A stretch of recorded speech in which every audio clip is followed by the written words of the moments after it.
Heavy fantastic. কাজ করে করে আমাকে গরম করতে দিতে বসে আছিস। মাথাটা বেশ ঠান্ডা হয়, তার আগে আমি আমার ট্যাঙ্কিটাতে জল ভরবো। আবার এখনই হাওয়া দিচ্ছে না। মা সোফাটাকে এভাবে চাদরে চাপা দিয়ে দিয়েছে। এখানে একটা পুকুর থেকে মাটি কাটা হচ্ছে, ওর এখন শরীর এখন সব্বল হওয়া দরকার। 1 কেজি দইটা নিয়ে আসি। আমি লোভ সামলাতে পারি, কিন্তু মাকে বলছে দাও, তার আগে আমি উঠোনটা একবার ঝাঁট দিয়ে দিচ্ছি। দেখতে হয়তো অতি রূপবানও নয়, ভয় পাওয়ার কিছু নেই। আমি মা 10 কেজি তেঁতুল কিনেছিল, কাজ কমপ্লিট। মায়েরও স্নান হয়ে গেছে। সকালবেলাতে আমি এমন ভাবছি মনে যেন বেলা 12টা বাজে, আমি রোদ থেকে এলাম। মানে মায়ের জিনিস নিয়ে আসা না ডিফিকাল্ট, ওই জন্য খুব ভয় পাই আমরা। মুখে যত তিতো লাগো, মুখ দিয়ে আমার মধুই বেরোবে। আজকে মনে হচ্ছে একে একে সব কাজগুলো হচ্ছে, ভালো লাগছে। कैसे लगा পিসি? बहुत अच्छा। জিলি তেরে জিন্দগি कैसे বলু। মানে আমি হিসাব মতো ওর মাকে দিদি বলতাম, যেহেতু ওর মা এখানেই বাবার বাড়ি। আমাদের বাড়িতে এখন সব থেকে আকর্ষণীয় ওই যে তেঁতুলের গোল্লা। মানব ঘরটা আস্তে আস্তে ঘটা তাতে। গুড মর্নিং, নতুন একটা সুন্দর সকালে সবাইকে স্বাগত, অভিনন্দন। সবাই খুব ভালোভাবে একটা দিন কাটাও, শুরু করো। আমিও শুরু করেছি একটা দিন খুব ভালোভাবে। শরীর কেমন? শরীর ভালো আছে, ভালো আছে। একটু দুর্বল লাগছে, উইক লাগছে। একদিনের জ্বরটাই না শরীরটাকে পুরো ঝাঁঝরা করে দিল, কিন্তু মনের দিক থেকে দারুণ আছে, হেভি ফ্যান্টাস্টিক। মা এখানে ডিম সেদ্ধ চাপিয়েছে। বাবা অনেক সকালেই কাজে চলে গেছে, সেই জন্য আর বাবার জন্য ডিম সেদ্ধ দেয়নি, আমরা দিদির জন্যই দিয়েছে। বাবা কখন কাজে চলে গেল? আমি তো ঘুম থেকে উঠতে পারলাম না। জগৎ কাকা অনেক ভোরবেলা এসেছিল। আসলে আমার বাবাদের যে কাজ, সেই কাজটা সূর্যের দিকে চেয়ে, মানে প্যান্ডেলের বাঁশ বাঁধতে হয়। তো আমার বাবার তো প্যান্ডেলের ব্যবসা, ডেকোরেটিভসের ব্যবসা, তো বাঁশ বাঁধতে হয়, সেটা সূর্যের ওপর দিকে তাকিয়ে বাঁশ বাঁধতে হয়। তো পুরো রোদটা বাবাদের মুখে চোখে লাগে, বাবারা পেরিয়ে উঠছে না, তাই বাবারা ভোরবেলা বেরিয়ে গেছে, যাতে 12টা সাড়ে 12টার মধ্যে চলে আসতে পারে। কাল দাদু এই আইসক্রিমটা নিয়ে এসেছিল, দিয়ে গলে গেছিল বলে ফ্রিজে রেখেছিলাম। এখন 8টাও বাজেনি সকালবেলা। মা আইসক্রিমটা নিয়ে এসে বলছে মনা খাবি? আমি বলছি না, আমি এত সকালে আইসক্রিম খাবো না, দাও আমাকে একটু। খেতে গিয়ে এই বলি খাবো না। কাজ করে করে আমাকে গরম করতে দিতে বসে আছিস। হ্যাঁ তা তো বটেই। এত সকালবেলা আইসক্রিম খাচ্ছি আমরা। হ্যাঁ, বিটুন আবার শেষ হয়ে গেছে। দিদি বলছে এই তো আনলাম, শেষ হয়ে গেল। মা বলছে অত আম রান্না করলাম, বিটুন লাগবে না, তাই শেষ হয়ে গেছে। আম পান্নাতে সব বিটনুনটা শেষ হয়ে গেছে, আর আমি বিটনুন ছাড়া ডিমটা খেতেই পারি না। রান্না হাফ বয়েল টাইপের খায়, বেশি সিদ্ধ হয়েছে।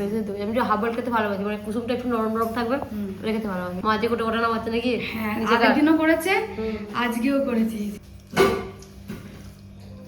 আমি এখন চুলে তেল দেবো। অনেকদিন চুলে তেল দেওয়া হয়নি, আর গরমও করছে, আর তেল দিলে মাথাটা বেশ ঠান্ডা হয়, তাই এখন চুলে তেলটা দেবো।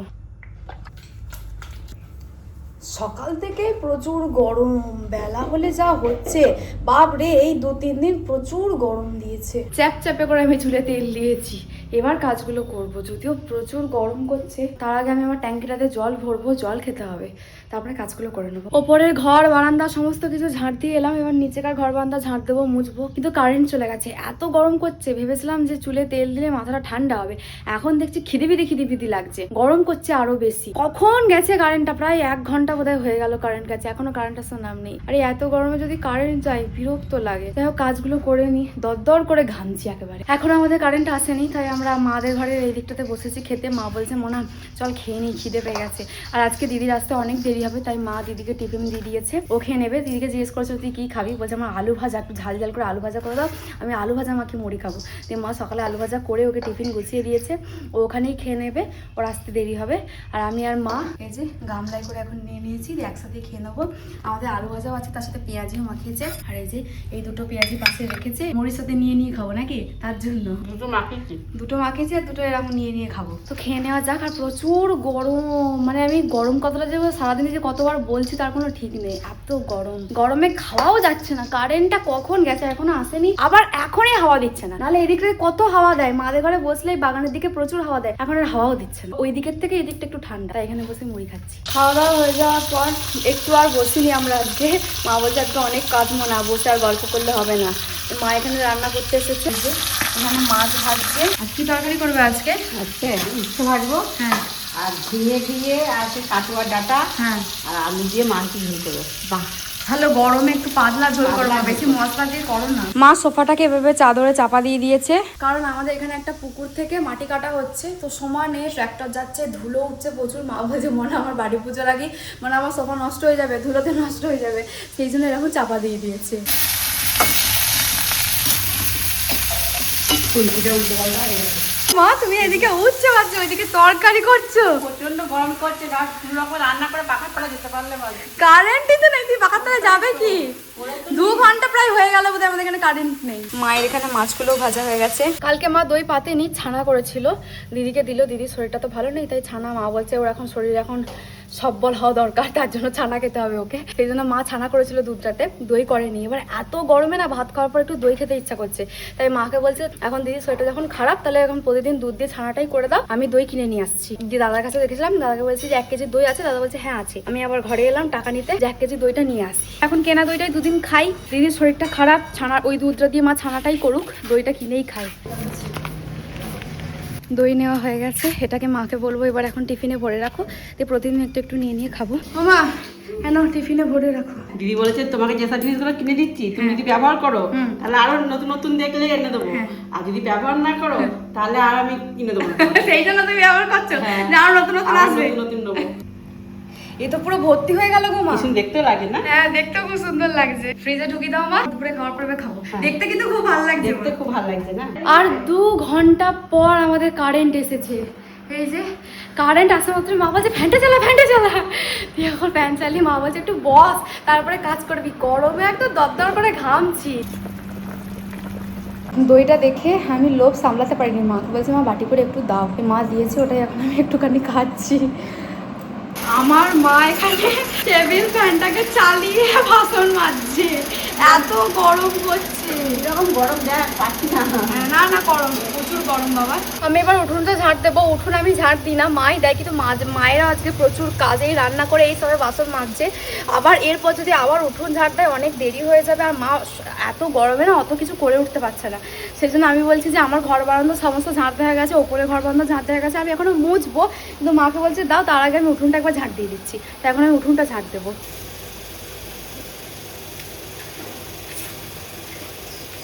মা মাছ দিয়ে ঝিঙে দিয়ে ডাঁটা দিয়ে একটা কি একটা তরকারি করছে। তরকারিটার এত সুন্দর স্মেল বেরোচ্ছে, পুরো মনে হচ্ছে একটা পাতলা ঝোল, গরমের জন্য একদম বেস্ট। দেখতে হয়তো অতি রূপবানও নয়, কিন্তু শরীরের জন্য ভালো। আর তেল মশলা তরকারি একদম ভালো লাগছে না এত গরমে। উঠোনটা ঝাড়তে হয়ে গেছে। আমি একটা মুখের ফেস প্যাক বানালাম, এবার ফেস প্যাকটা মুখে লাগিয়ে নিই, তারপরে ঘরগুলো মুছবো, তাহলে আমার তখন থেকেও যাবে। কারণ ঘর মোছার পর যদি আবার মুখে ওটাকে লাগিয়ে আমাকে 20 মিনিট বসতে বলে আমার আর ধৈর্য ধরবে না, ওটা কখন স্নান করবো। তার থেকে ঘর মোছার আগেই লাগিয়ে নিই, দিয়ে ঘরটা মুছে নেবো, ততক্ষণ আমার 10-15 মিনিট হয়েও যাবে। ভয় পাওয়ার কিছু নেই। আমি এখন চোখে মুখে সব আলাদা আলাদা জায়গায় আলাদা আলাদাভাবে ফেস প্যাক লাগিয়েছি। চোখে কফি লাগিয়েছি, আর মুখে ওই বেসন হলুদ দুধ দিয়ে একটা বানিয়ে লাগিয়েছি, দিয়ে ঘর মুছছি। এবার ঘর মোছা হয়ে গেছে, এদিকে ফেস প্যাকটাও আমার শুকিয়ে গেছিলো, তাই মুখটা ধুয়ে নিয়েছি। আর আমার মা এদিকে তেঁতুলগুলোকে রোদে দিয়েছে, এই যে হাড়ির মধ্যে আর এই ডিব্বাটার মধ্যে ছিল সেগুলোকে এখন রোদে দিয়েছে। মা 10 কেজি তেঁতুল কিনেছিল, আর এই কটা আছে, তা মাঝে মধ্যে মা একবার করে রোদে দেয়। মা বলছে রোদে দিন, আর যদি নষ্ট হয়ে যায় সেজন্য এখন রোদে দিয়েছে। স্নান হয়ে গেছে, এই স্নান করে বেরোলাম, এবার একটুখানি বসবো। সকাল থেকে শুধু এটা ওটা ওটা ওটা তখন থেকে কাজ চলছিল, কাজ কমপ্লিট। মায়েরও স্নান হয়ে গেছে, এখন আমরা দুজন মিলে শুয়ে শুয়ে গোপাল ভাত দেখবো। দিদি বাড়ি চলে এসেছে, বাড়ি এসে একটুখানি বসে গ্লুকন্ডি খেয়ে এখন স্নান করলো। স্নান করে খেতে বসেছি। বাড়ি এসে শরীরটা খুব খারাপ লাগছিল, তোরভর লাগছিল, কেমন একটা লাগছিল।